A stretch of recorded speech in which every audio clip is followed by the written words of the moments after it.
You feel this nervousness on the phone there? Sir, I've been trying to make an urgent phone call up there. Well, I don't think it's something I want to do on an overseas phone. You gotta make some phone calls. Hang up the phone. Prank caller. Prank caller. Ladies and gentlemen, welcome to Packernet After Dark. This is the call-in show of the Packernet Podcast Network. If you'd like to call in, if you'd like to participate in the show, please feel free to do so. The phone number here is 608-501-0718. New callers go directly to the front of the line. We don't have any new callers. We only have 9 callers. So we're going to do the 9. We're going to call it a day. This is it, folks. This is the last Packernet After Dark that we are going to do until the Packer game. Usually, I don't start to feel it until game day and pretty much closer to game time, especially this past year for some reason. Just been, staying busy and doing other stuff and working on the podcast a lot of times. So I'm just, focused on other things. But I very much have got the got the shakes, man. But I'm ready to get excited. I mean, this, talk about it tomorrow, but this is what it's all been about. This is what all was about. The entire regular season was just a bunch of stupid nonsense that meant nothing except to get us to this point. And now we're here, and now is when we need to be at our peak. And I don't just mean the team. I'm talking about us as fans. We gotta frickin' let's go. You know what I mean? We gotta rev this thing up. All right. Let me change a setting here, and we're going to get rocking and rolling with Aaron. Hey, Ryan. This is Aaron. I just wanted to give a quick call in and kind of share my thoughts about what's going on with Jordan Love. I'm listening to your podcast where you shared about what, you watched the tape and then talked about everyone open and Jordan's decision making and everything. You know what I'm talking about. Mm-hmm. I was there. Anyways, so you brought up how people are blaming Robert Saleh. I don't really want to blame Robert. I forgot to actually look in. I was gonna. It doesn't matter. I was gonna look into it as far as the timeline, but I don't need to. The timeline doesn't add up. In fact, the timeline actually kind of works against you because if I'm not mistaken, he joined right before the bye week, and the Packers took off immediately after the bye week. So blaming Saleh does not. There's no way. You need something else. Somebody inside the building saying he's messing something up. Otherwise, there's zero here. For Saleh, but it's kind of changing things because it's getting Jordan Love thinking, right? And there's some players that getting them thinking too much is not a good thing. Yes, you have to think about what you're doing. You have to know the plays and whatever, but just playing within the plays that you know is good. Whereas thinking a lot about what the defense is going to do or whatever, or I don't know. It's kind of, I'm going to use Quay for an example, right? I think that's kind of what was going wrong with Quay at the beginning of this year is that his first, 3 years were all with Joe Barry. And Joe Barry had Quay Walker doing things that I don't think Quay Walker was really comfortable with because it had him thinking a lot more than he needed to be instead of just playing. Instead of just being a linebacker and doing his thing and going after whatever, and then, so if Robert Saleh comes in and has Jordan Love thinking a lot, Jordan Love isn't going to want to play his game. Jordan Love's going to try to take a step back and try to think more instead of just playing. And that's something that he's never been scared of is if there's someone even kind of open downfield, he's going to go for it, And so if he's thinking more about what the defense is going to do or whatever Saleh has him thinking about, I'm not necessarily trying to entirely say that it's Saleh. Maybe Matt is trying to dump more on him at this point and get him to think more or whatever. I don't know. I'm not in those meetings. But you get what I'm saying? It's just maybe he's thinking a little too much. And I hope I'm not about to get pulled over. Oh. No, okay, the cop just flew behind me across 3 lanes. Okay, no, so, yeah, anyways, I think that's what it is. I don't know. Anyways, go Pack, go. Let's beat the Eagles or whatever it takes on Sunday. And he's out, he's down. Oh yeah, he's definitely not playing loose. I have zero reason to be blaming that on Saleh. In fact, I would be shocked to find out that Matt LaFleur is giving Saleh that much authority in his offense to change things that drastically, that Jordan is no longer comfortable and all that stuff. If I had to take a guess, which is all we're really doing, I would not guess Saleh. I would guess that it had to do with him getting injured. Somebody on one of the things tomorrow, I don't think I actually played that part of it because I tried to stick to more positive or whatever, but one of the guys had mentioned he watched week 1 Jordan Love, and that was the last time he saw him play loose like Jordan Love, and after that he never saw it again. Now that seems weird because the team really started to pick up, and Jordan certainly was pretty good in a handful of those games at least. But that doesn't necessarily mean he was playing like himself. It could have been working in some other way. I don't know. I didn't go back and watch all 22 of every single game to corroborate that. But if that's the case, I mean, it's entirely possible that he just never really got comfortable coming back from injury. And like I said, I'm starting to see that whole happy feet thing, which makes me nervous because it's a characteristic of a guy that's scared of getting hit, and that's a serious problem. It just is. I mean, if you are scared of getting hit, you can't really play quarterback at a super high level. And I know that seems stupid, but I promise you, the ability to stand in and make throws. I mean, you know it because you've seen it. And I've used, Sam Darnold and even Kirk Cousins had done it. The ability to throw at the very last second, to just stand there, to not move, you don't drop your eyes, you don't move and try to bail out of the pocket. You stand there and you get that ball off in the last second. A lot of completions happen that way because a lot of times it takes that long for the route to fully develop. And if you can't wait that long, then we can't run a whole lot of routes anymore. If as soon as you feel any amount of pressure, you start to panic, you start to drop your eyes, you start to second guess, you start to bail, it's not going to work anymore. It doesn't work. So Jordan has to get to the point where he's just feeling comfortable.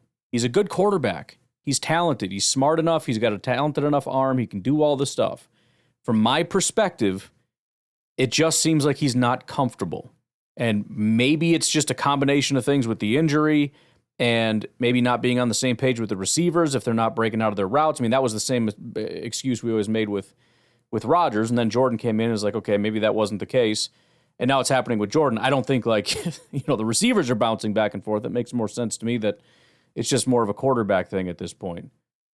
So I don't know what it would take to just make the guy comfortable. And I don't necessarily mean, like getting him comfortable with like quick passes, because they've done that. It doesn't do anything. I mean, if he's scared of getting hurt, it doesn't matter how many quick, easy completions you get him. That's a different thing. That's like, getting the pregame jitters out and kind of getting into a rhythm. That's not, hey, let's make him not be scared of getting injured. And again, I'm speculating and to some degree guessing, but that's what would make probably the most sense as far as the thoughts that I've been able to manifest so far. The Saleh thing just does not make any sense to me. Other than just being a completely random, arbitrary thing that crossed somebody's mind and decided to blame on, I have no reason whatsoever to believe that. Hey, Ryan, this is Aaron again. I wasn't going to come up, but I am. So I kind of had another thought to tack onto my last call, is that maybe because once they clinched the playoffs, right, that's kind of when things started a little bit changing from what I've seen from Jordan. So I'm curious if maybe they were like that, or someone said, hey, we clinched the playoffs. No need to try to get anyone hurt, or no need to try to play hero. Just kind of play safe balls. Just take care of the football. Don't turn it over. Do whatever you can to just keep it all. I think maybe that's also kind of why they've been running a little bit more, I guess. I don't know. But that's just kind of something I noticed. And anyways, it also kind of sounds like this is a different topic, but same thing. So I thought it was really, really funny how, like, the Bears requested to interview Mike McCarthy from the Cowboys. I think that Jerry Jones over, like, his Christmas vacation, like, you know how, like, sometimes grandparents learn from their kids something and they overuse it and they're like, oh, that's so funny, that's so cool. I think that Jerry Jones learned from his grandchildren, like, what ghosting is. Because for, like, what was it, 2 days, the Cowboys just straight up ghosted the Bears and then said, nope, you can't interview our coach. I just thought that was hilarious. I mean, Mike McCarthy in Bears uniform would be weird. I mean, hey, go for it, Bears. But I don't know. It's also kind of interesting how the Jets are, like, very actively looking for a head coach, and, like, they have, like, a big old list of people they're going to be interviewing, and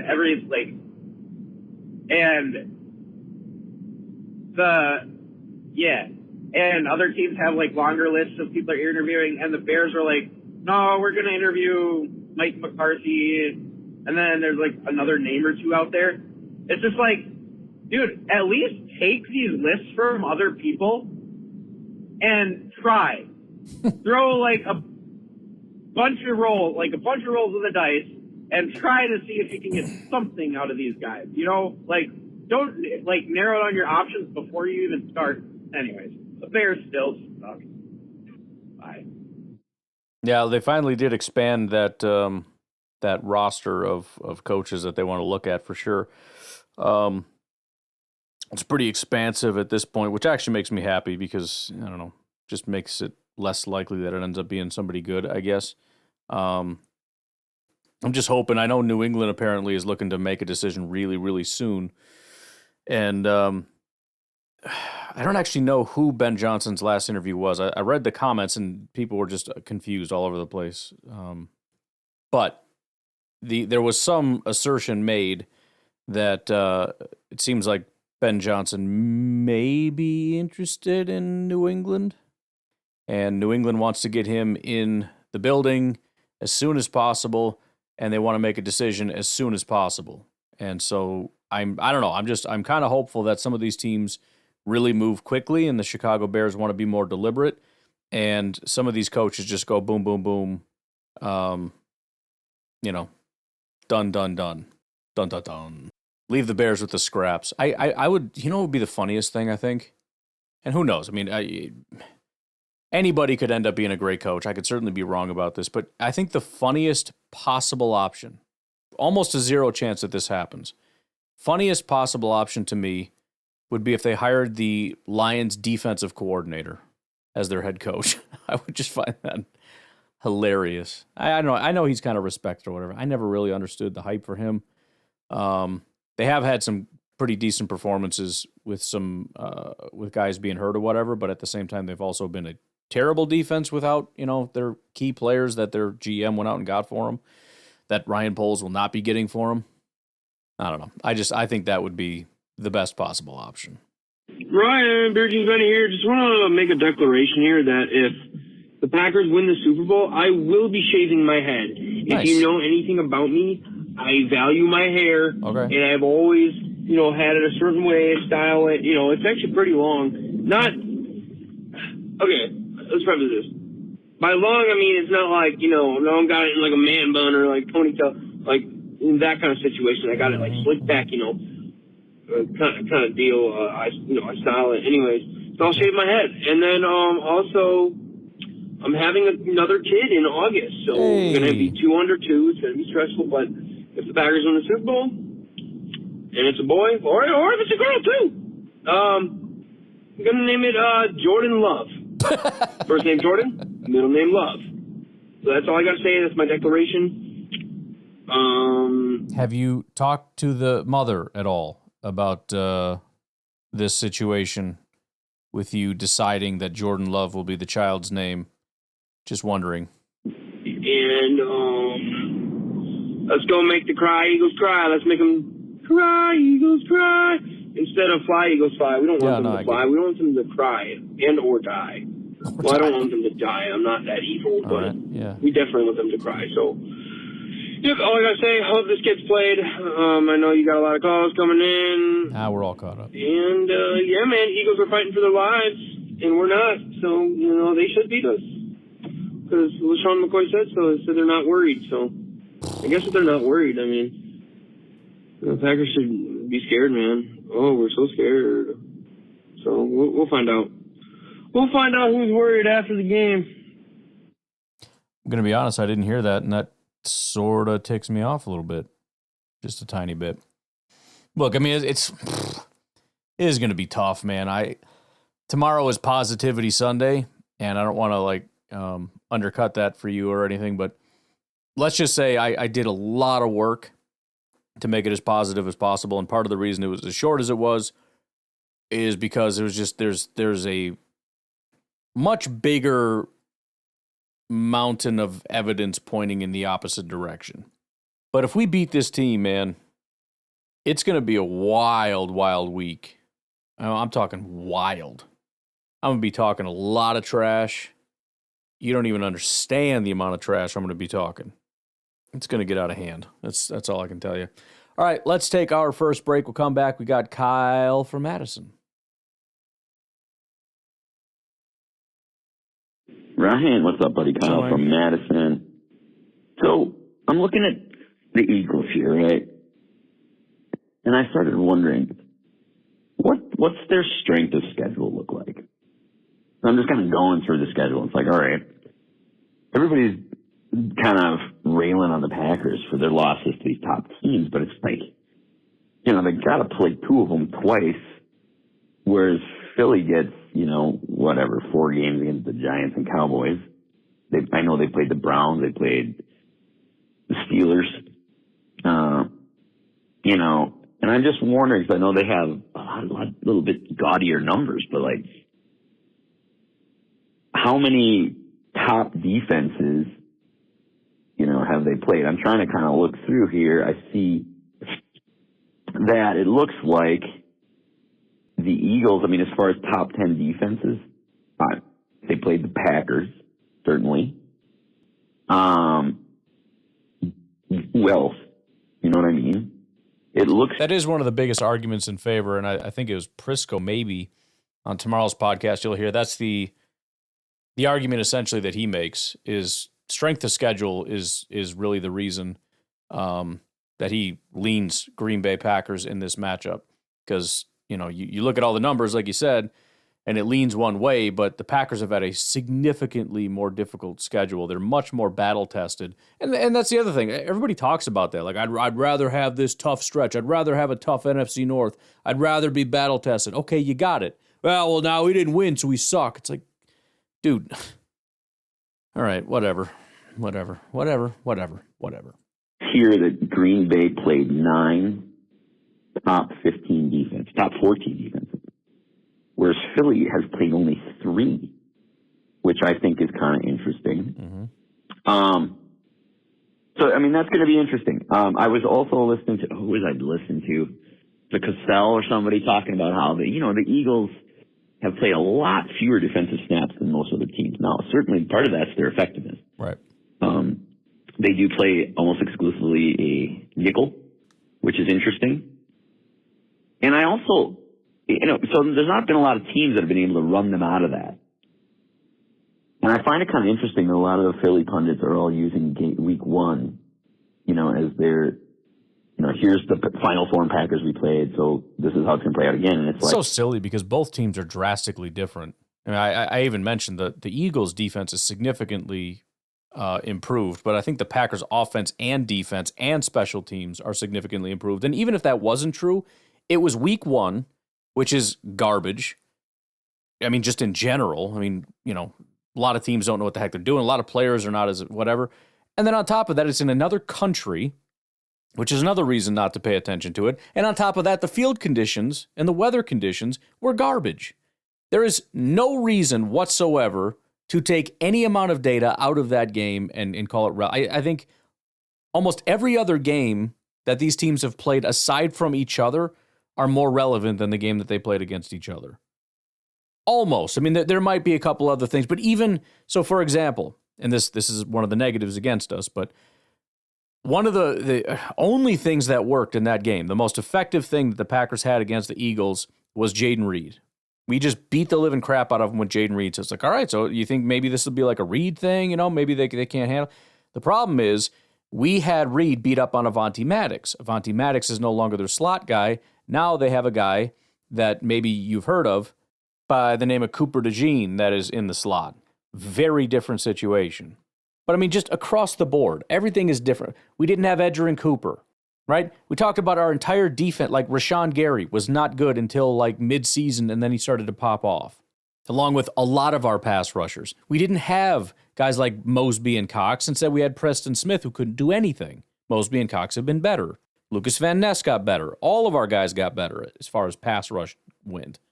Valentine went from being a very subpar corner to being a what the heck is going on with this guy? So I'm not saying the Packers are a better team, but what I am saying is the Packers and Eagles are entirely different teams than week one. So whatever it is you think you can take away from week one, I'm pretty sure you can't. You look back on that game, I mean, we didn't know what we had in Jacobs then at all. Right. That was a completely different running game, completely different running offense. To what this offense can do now in the running game. I mean, hell, even last week in a loss, I mean, they were road grading the what out of the Bears without Jacobs. So I just thought those were kind of worth pointing out because as far as common opponents, not many. So I don't know. I just think like if Green Bay played in the NFC East, what would their schedule, what would their record and their stats look like? Probably pretty damn similar to Philadelphia. So I just want to get your comments on that because I think using these numbers and these different sample sizes can be quite misleading based on the competition. All right, thanks, buddy. Go Pack, go. Let's go shock the world, baby. Yeah, I mean, 4 of our losses in our division came against teams that are better than their best team in that division. Like if from the Eagles' perspective, right? The most difficult team that they had to play twice was Washington. Washington is not as good as Minnesota or Detroit. So imagine if that was the most difficult team we had to face.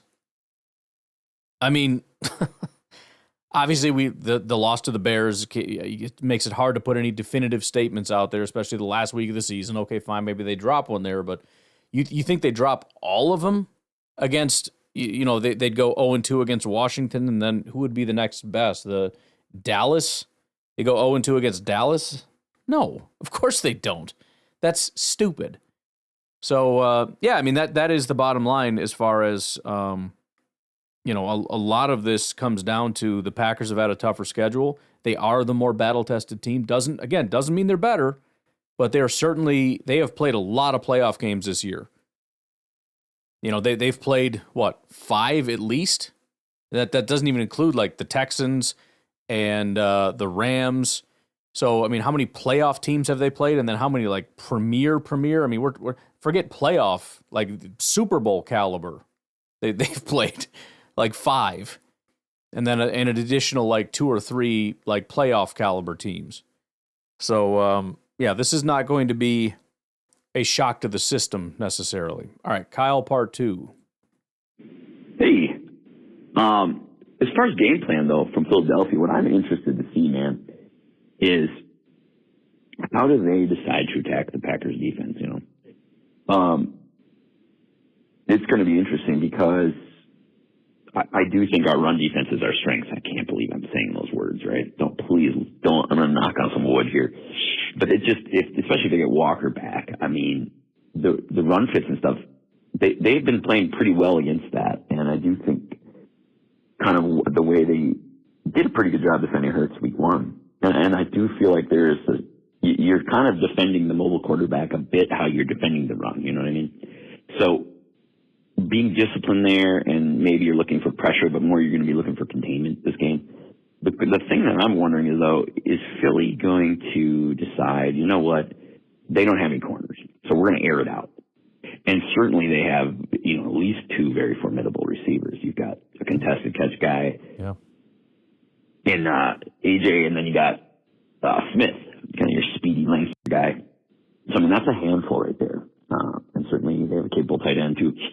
I just wonder if there's some weather situation out there. If, if Philly's planning, I mean, I know cold and snow isn't going to, and wind isn't going to really, neither of these teams are staying up nights with nightmares about that, obviously, because of where they play. But what I wonder is, what would work for the Packers is, A, if they think they're getting our rushing attack from week one. Because it just was so different. I mean, we're just so much freaking better. Even our crappy run blocking offensive linemen have been road grading at times. And B, do they hunt for fool's gold in the passing game and maybe in a game where weather might be a factor, If they decide they're taking shots against, certainly the weakest part of our defense would be our corners, but if they decide to take shots there and it's not working, and the Packers are able to get it going on the ground and supplement that with some nice play action, maybe some two tight end stuff with Musgrave back. I mean, I think that's, if the Packers can get a lead in this game, I mean, that's kind of obvious in every game, but really in this game, especially if there's a little cold, snow, wind, they can get a lead going. I mean, they really do have the backs to suck the life out of you in the ground game. So it'll be really interesting how Philly plays against our offense. You go out there with kind of, a guy in Hurts who hasn't played for 35 days or whatever, and you're just air raiding that thing down the field. Sure, if you connect, we're probably screwed. If not, you might be off the field rather quickly. And I don't mind seeing Philly's defense cold and sad, or their offense cold and sad on the sideline with a rusty quarterback who hasn't played in a month. I do see that could be a path for victory. But we're going to have to play clean. We're going to have to convert third downs, and we're going to have 3 minutes got him. But yeah, man, I mean, it's got to be a clean game. I hate to keep using that stupid trope, but I mean, just when you envision it in your mind, you have to, I shouldn't say no, but you kind of assume that things aren't going to come easy. And so, in order to convert and continue to convert all the way down the field, you really have to do a good job. Because if you have a drop, if you have a penalty, if you have any of these things, there's a shockingly high chance that you're not going to score on that drive. Doesn't mean you can't score on the next one, but it puts a lot of strain now on your defense to come up with an additional stop just to negate the series that you failed to score on. And you start to, think, man, Lamar Jackson is so freaking good. This Baltimore Ravens team, good Lord. Jeez. Anyways,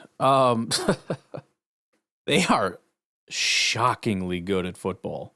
Anyways, Packers are going to need a little bit of this, man. The physicality of this team, knocking people over, just playing good winter football. You know what I mean? We need Jordan to, I'm not going to say look like Lamar because only Lamar looks like Lamar, but I mean, his ability to just find the guy all the time. And the second somebody comes open, he's able to just get that ball exactly where it needs to be. It's just magic. We need the offensive line to keep our guys clean. Everybody's got to step up. That's it. Baltimore showed up, and they're looking like just hand them the freaking Super Bowl trophy as far as I'm concerned. But, they got to win. They got to win next week too. Yes, I'm already counting Pittsburgh out. I don't even care.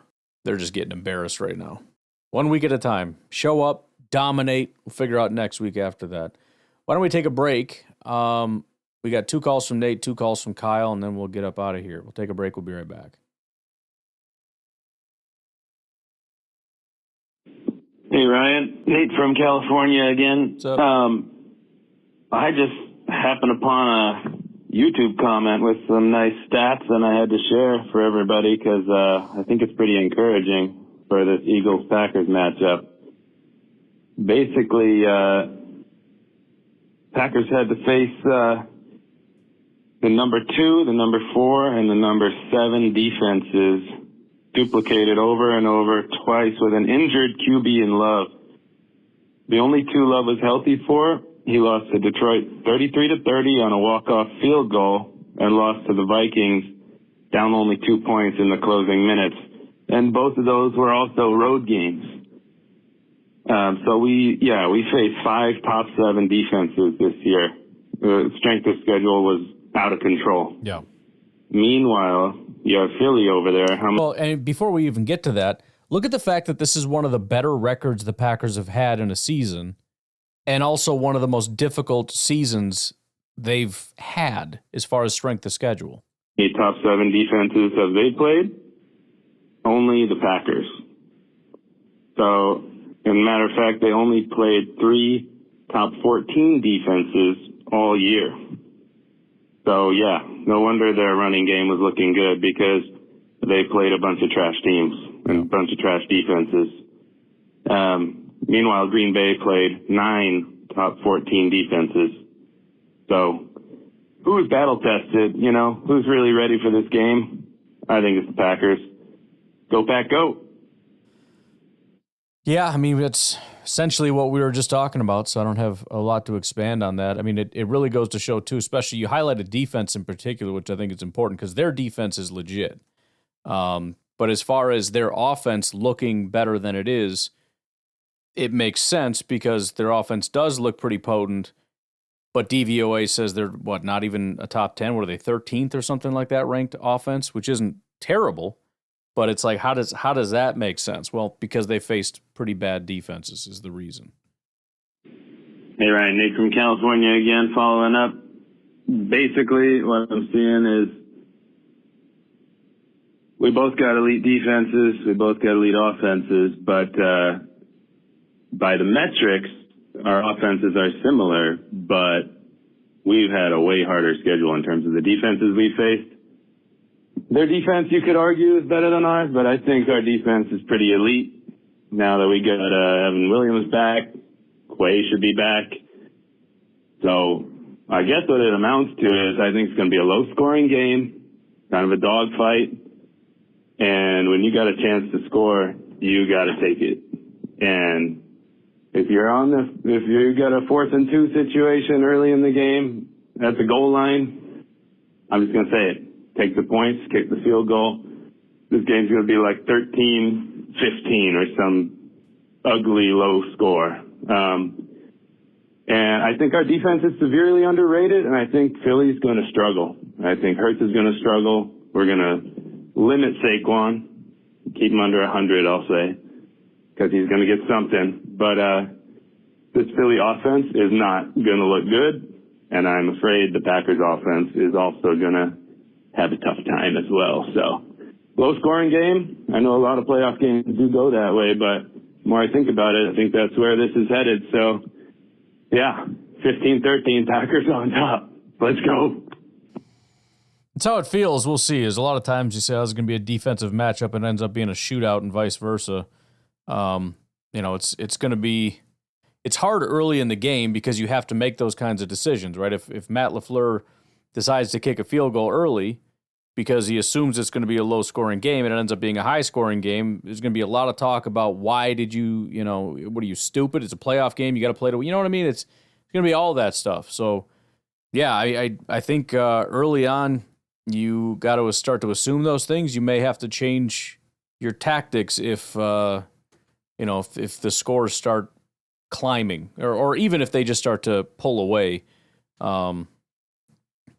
You got to start to wonder if maybe you start taking chances a little bit more. So I just saw the Steelers being down this much. I really hope Justin Fields gets put in at some point. I doubt it'll happen, but how great would it be to have Justin Fields taking snaps in the postseason while the Bears are sitting at home watching? Please do it. Hey, Ryan. How's it going? Kyle from Madtown here. Just watching the Chargers-Houston game. What's interesting? And maybe this happens and I just don't hear it, but it certainly feels like there's a lot more hate for Jordan Love than there is for Stroud. And I don't know. It's early on here. It's only 6-0. I'm not saying this as a result of this game or anything so far. I don't know how it's going to end up. But, Stroud's had a pretty meh year, seems like, also. And I just don't hear nearly the vitriol to him as I do to Love. And it just seems like Love's had a better year despite more adversity. So that's one point.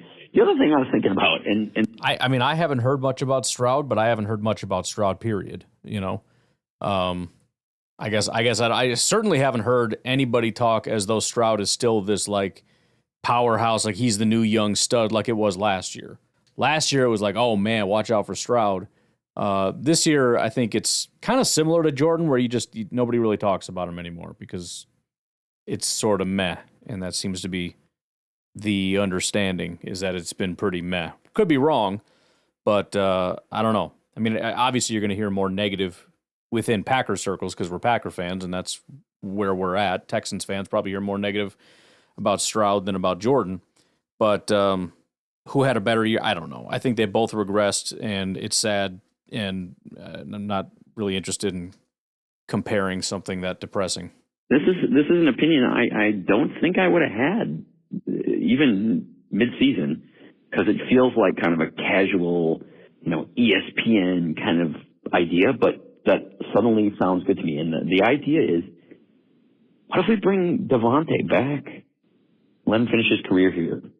Now, obviously, I don't even know if that's possible or how things ended, but like just on paper, you'd think he's probably done in New York or wouldn't want to stay there anyway. But that actually suddenly kind of makes sense if you could make it work. I actually think the fact that he started here might make it more likely. Now, if they lowball the hell out of him, it's not going to happen. But having a guy like that in the receiver corps, I mean, I could see that being huge. And plus, he's still really good, from what I can tell. Better than pretty much what we've got. You look at Watson, so, well, all right. First of all, you can't possibly depend on him coming back being what he was. And if he does, it'll be probably with a few weeks left in the season. And then it's a contract year anyway, so I don't know. I was just thinking, God, if Adams is out there, go get him. I think that'd be actually the perfect guy for the locker room, but I don't know, maybe I'm stupid. Now, the other thing, I have thought, if there's any way you can pry Garrett Wilson out of New York right now, I don't know how pie in the sky that is, but you do have GM Woody Johnson there for a limited time, so if possible, I mean, hell, that would be worth a first-round pick if you could get a guy entering his fourth season as talented as him. I'd be like, let's go. But yeah, I don't necessarily, if they want to use a fifth-round pick or something on a receiver, fine, but don't count on that guy doing much, right? So I'm just thinking of the options. Those two I like better than Higgins. So, I just think Higgins has been hurt a lot also, as you've mentioned. I just want to get your thoughts, man. Finally got playoff football, so God, I watch these games. I just keep getting more and more nervous for tomorrow, though. I got to I don't know, I'm pacing around, and we aren't even playing yet. Tomorrow's going to be, it's going to be crazy, man. Hope we win. All right, talk to you. Fortunately, I got some chicken thighs and would be grilling. That'll take some time. Keep me busy. That's the biggest thing, man. You just got to stay busy. I actually took notes first time when I made, was it pork belly? And just to kind of get my times down and everything, because I never know, and it drives me nuts. It took me from start to finish like a little under 5 hours, which is a long time because the meat cooked in about 2, which is ridiculous to think that all the prep and everything else takes 3 hours, but here we are. But yeah, getting pretty nervous, getting pretty scared. It is what it is. As far as the situation at wide receiver goes, Garrett Wilson, I would put that as close to 0% as you can get without actually being 0%. I mean, the odds that they would move on to him are almost zero. I mean, the only reason that I would think that maybe they would go that route, I think the only reason it even came up is because it was possibly a thought that they would stick with sort of the old guard, Rodgers and Devontae and all that. That would be the future, the immediate future, I guess. And, it's just not working with Garrett. It's starting to look like that's not the case. And I think they're going to wise up, and I think Devontae's gone. I think Rodgers is gone. I think, maybe Lazard is gone. I mean, they got to clean house a little bit. Maybe Devontae's not gone. I don't know. But I think he is. In fact, one of the biggest reasons is if you look at his contract, they would have to work out a new contract with him.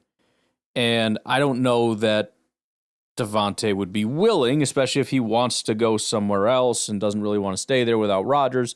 He has a very easy out, and that is, no, you're going to pay me what you owe me, and they're not going to do that. His cap hit in year 1 was $3.2 million in total. His base salary was $800,000. Starting next year, his base salary is $35.6 million, and his cap hit is $38.3 million. So this was never a real contract. This was always basically going to be a 1-year deal. They never had any interest in paying him $40 million to play wide receiver for them. That was never going to happen. So he's going to end up getting cut. Oh, by the way, the other thing with Garrett Wilson, it's going to take more, I would assume, more than a first-round pick to get Garrett Wilson, which makes it pretty uncomfortable. But beyond that, I'm assuming teams with better picks than ours are going to be willing, and so I just don't know that we're going to have, even if we're willing to give the same, I don't know that we're going to have the most appealing, offer and whatnot. For all I know, maybe the Jets are a little bit bitter with that whole Aaron Rodgers thing. I don't really know how that went down as far as the relationship. I think Goot and the old GM. Well, I guess if it's a new GM, maybe there's no bitterness, but the owner might be a little bit bitter about how that all went down. I don't really know, but I don't see any way. Now with Davante, I think it's possible, and I wouldn't necessarily hate it. I'm certainly not paying him $35.6 million, but nobody is. That's why he's not tradable.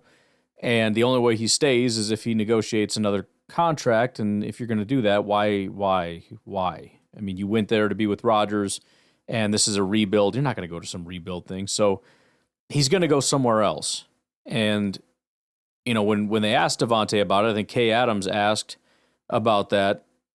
My impression was he was hesitant, but it felt like Davante felt like maybe he wasn't really wanted in Green Bay. And I think if he got the call, he might be somewhat inclined. I don't know if it would be his top option, but there might be some interest there. I think it would be kind of cool depending on the price. I mean, he's certainly worth something. I think he's better than the receivers that we have here. I think he would fit the role of a guy that we need, and I think he could be a good mentor, especially to guys like Wicks and whatnot. Have a little bit of leadership, which is lacking in our locker room. Thought it was actually kind of funny how it seems as though they're saying like McKinney and Josh Jacobs are taking on a leadership role, and it's weird because it's like these guys are like 26 years old. But, why not? They are kind of like veterans in those rooms. It wouldn't be my least favorite option, that's for sure.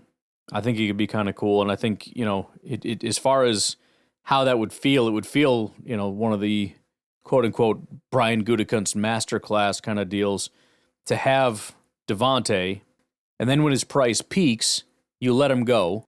He goes to the Raiders. They pay him a ton of money. It doesn't go well. He goes to the Jets. They pay him, well, they didn't pay him. I guess they kind of paid him a lot. Yeah, maybe not. I don't know. $10 million, whatever. I don't know. But the Jets pay him. Doesn't work out. And then when his price drops, we bring him back, and he's back. We just let other people rent him, and then we bring him back when the price is a little bit lower. I'd be open to it. We got to see how things go and what the price is and whatnot. Because you're right, he has still been a pretty good wide receiver. He hasn't been, prime Davante for sure. He's continuing to decline, but he's still a good receiver. There's no doubt about it. All right, Kyle, let's get out of here, huh? Oh, real quick point, too. And maybe I'm wrong here, but I just keep watching analysts say how the Packers haven't beaten good teams, haven't beaten anybody with a 14-win record, blah, blah, blah. Have the Eagles beaten anybody with a 14-win record either? No. Pretty sure they haven't. No, maybe they didn't play anybody, but hello, that's what I'm saying. No, they didn't play them. So, right. I don't know, this is the dumbest argument. If there's some way we could just win 2 games in the playoffs here, it'd be the dopest thing ever. Oh my God. Let's start tomorrow, please, Lord. Anyway, go Pat. Yeah, and on the podcast tomorrow, somebody made the point, the Packers haven't beat anybody with an 11 or better win record. It's like, no. It's not 11, it's 14. They have not beaten a team with a 14 win or better record. Technically, you could say the other one is true also if you want to be a dishonest jagoff, because they haven't played anybody with an 11, 12, or 13 win record.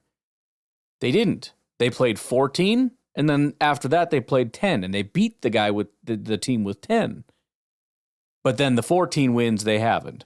So acting like they've played 11, 12, 13 win teams and haven't beat them is completely disingenuous. But we want to play freaking games here and act like, well, the Packers haven't beat any teams with an 11 win or better record, and somehow that's super unique. And it's like, no, They haven't beat a team with a 14 or better win record. And also, Aaron Rodgers has never beaten a team that had 14 wins in a season. And the Eagles didn't do it, and the Vikings didn't do it, and the Chiefs haven't done it. And, I mean, it's a very rare thing is the entire point, okay? It's not something you set a standard by. You don't say, well, because... Anybody saying the Packers aren't good because they haven't crossed that line is crazy. That's just crazy. Anyways, let's get out of here. I'm tired. You guys have a good rest of your day. Talk to you tomorrow. Have a good one. Bye-bye.